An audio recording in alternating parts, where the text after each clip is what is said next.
Si apprendre la vérité est le but de l'homme de science, alors il est de son devoir de se faire l'ennemi de tout ce qu'il lit.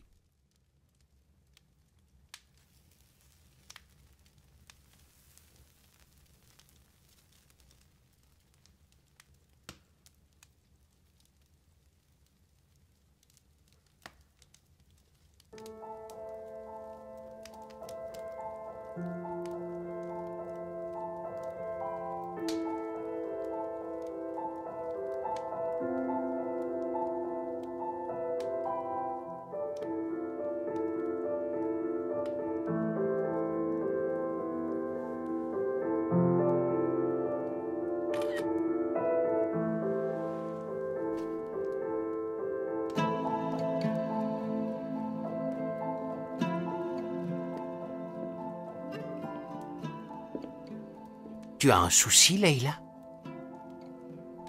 Ce n'est rien, grand-père. Je suis inquiète pour mon cours de sciences de demain. Je suis censée présenter un exposé. Ma foi, cela a l'air d'être amusant.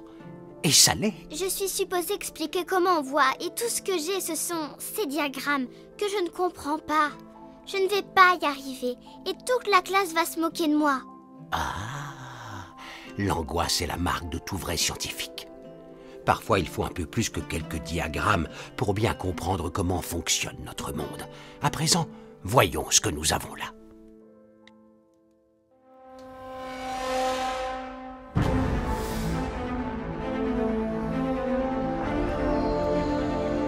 Mille ans avant ta naissance, une grande civilisation s'étendait sur toute la Terre. En son centre s'était élevée la grande cité de Bagdad, dirigé par le grand calife Al-Mamoun appelé le Sage. Homme de paix, le calife était convaincu que l'acquisition et le partage de tous les savoirs étaient le seul et unique moyen d'aboutir à la prospérité. C'est à partir de cette idée qu'il entreprit une formidable quête, rassembler tous les savoirs du monde, de l'Est à l'Ouest. Des ouvrages anciens furent collectés en Grèce, en Égypte et en Perse. Des manuscrits venant de Chine, d'Afrique et d'Inde furent traduits en arabe. Des quatre coins du globe, des hommes et des femmes de cultures et de croyances différentes convergèrent dans la cité de Bagdad, unis dans une même harmonie. À travers tout le pays, ils construisirent des maisons de la sagesse et de l'excellence. Et c'est au sein de celles-ci que 1001 inventions virent le jour. Pendant plusieurs centaines d'années, ces femmes et ces hommes travaillèrent ensemble et ils propagèrent le fruit de leur savoir, transformant ainsi le monde à jamais. Comment voyons-nous? Si nous voyons, c'est parce que la lumière se reflète dans les objets qui nous entourent et ensuite leur image entre dans nos yeux.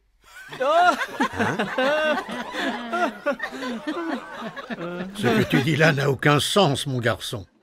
Le grand et sage savant grec Euclide pensait que des rayons invisibles s'échappent de nos yeux et que c'est pour cette raison que nous pouvons voir. Mais j'ai ici un manuscrit provenant du savant grec Aristote.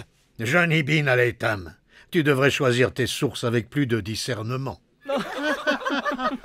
Ce sont là de grands débats et de grandes théories que nous tenons. Mais où sont les preuves de ce que nous avançons?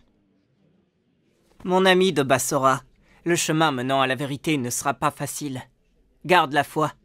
Mais je... Les débats, la logique, cela ne suffit pas pour devenir un véritable homme de science. Écoutez tous! Écoutez aux chercheurs de la vérité, c'est à vous que je m'adresse. Vous, les plus grands érudits de ce pays. Mes hommes et moi arrivons de l'illustre cité du Caire. Nous sommes porteurs d'un message de notre chef Al-Hakim bi Amrillah. Notre bien-aimée Égypte est menacée par une force puissante de la nature, le grand fleuve du Nil. Quand il sort de son lit, il détruit et dévaste toute notre terre. Notre chef vénéré a entendu dire qu'ici, au sein de cette assemblée, il y a un homme qui pense pouvoir s'opposer aux forces destructrices de ce fleuve. Et ce, en construisant un barrage géant sur le Nil. Que ce savant sans peur s'avance vers nous, qu'il se fasse connaître, et qu'il accepte de venir avec nous relever ce défi monumental. C'est moi que vous cherchez, Al-Hassan ibn al-Haytham. C'est exact. Je pense en effet que l'on peut construire un grand barrage. Et c'est donc avec humilité que j'accepte cette mission. Prends garde, mon ami, prends garde. La route que tu vas emprunter est pavée de dangers. Ton sort sera entre les mains de ce calife. Prépare-toi, courageux homme de science. Nous n'avons pas de temps à perdre. C'est ainsi que Ibn al-Haytham accepta de relever le plus grand défi de cette époque, à savoir endiguer les assauts furieux et dévastateurs du grand fleuve, le Nil.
Je n'y arrive pas.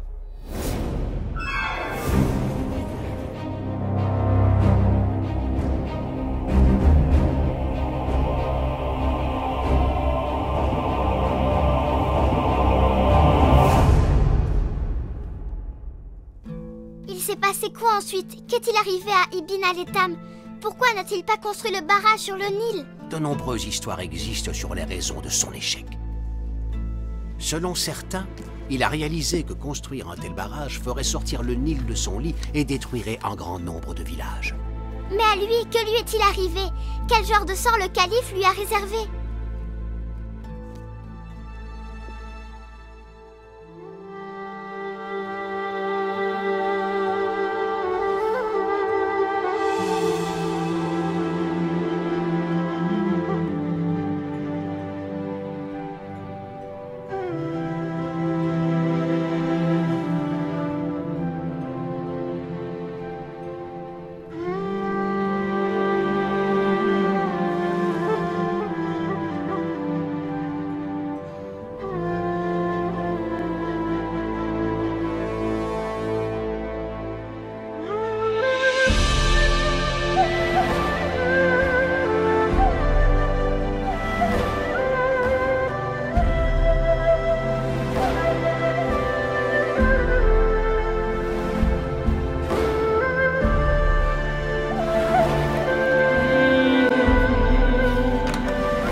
La lumière provenant de la Lune est réfléchie par les pyramides. Elle se déplace en ligne droite et passe à travers cette petite ouverture, tout comme elle passe à travers l'œil humain. C'est ainsi que fonctionne notre vision. Cette chambre est la preuve. J'avais raison!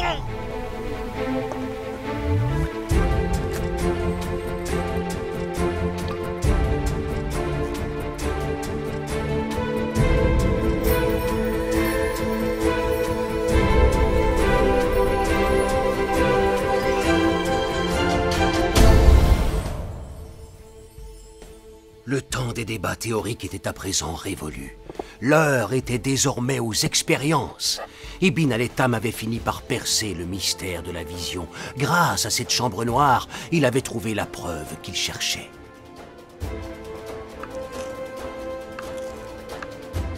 Il écrivit 7 chapitres qui constituèrent son traité de l'optique et des secrets de la vision.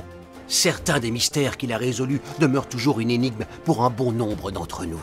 Comme par exemple, pourquoi la Lune apparaît-elle si petite dans le ciel alors qu'en même temps, tout le monde peut la voir à l'horizon?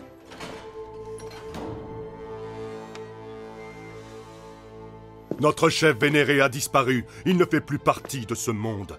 Continue tes recherches, homme de science.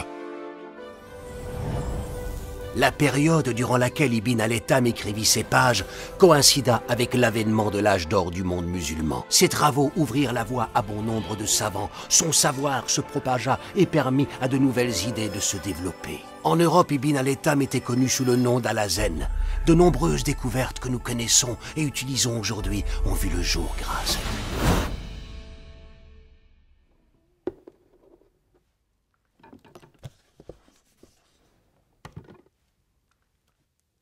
Alors la prochaine fois que tu prendras une photo avec cet appareil, ou que tu iras voir un film au cinéma, ou que tu prépareras un exposé de science, surtout rappelle-toi bien de toutes les épreuves que ces hommes de science ont dû traverser. Comme disait Isaac Newton, « Si j'ai vu plus loin que les autres, c'est parce que je me suis juché sur les épaules de géants. » Je me demande qui sont ces géants dont il parle. À présent, Leila, retourne travailler. Oh, grand-père, c'est trop génial. J'ai trop hâte de montrer cette expérience en classe demain et de parler à tout le monde d'Ibn al-Haytham. Ah, je viens de me souvenir, j'ai aussi des exposés à faire en cours de maths, de sciences naturelles, de chimie et de physique. Ça en fait des expériences à préparer. Oh, Leila, notre prochaine expérience se déroulera dans la cuisine. Elle consistera à préparer le dîner. Viens.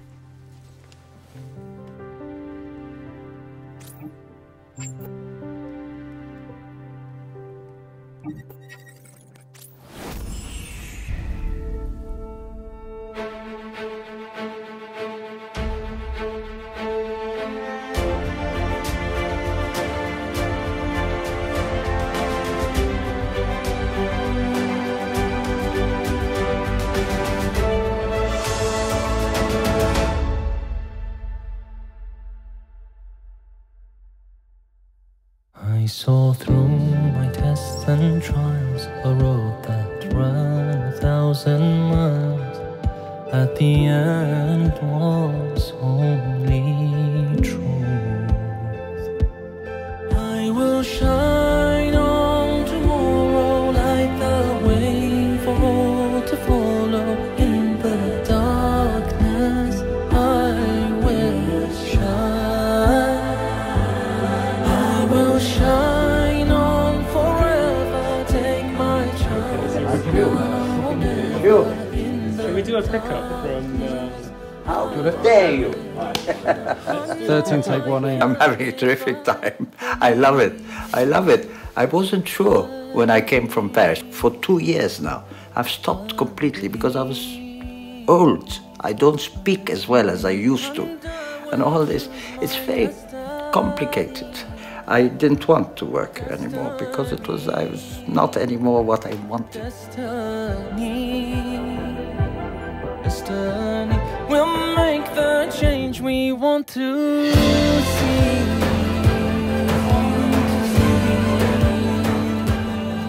It's good for young people, this film. But it's not a film like the ones in the, that you show yourself become something. I don't want to be shown. I'd be a person who will say something which I believe in. What I'm trying to do is to believe in what I say and say what I believe.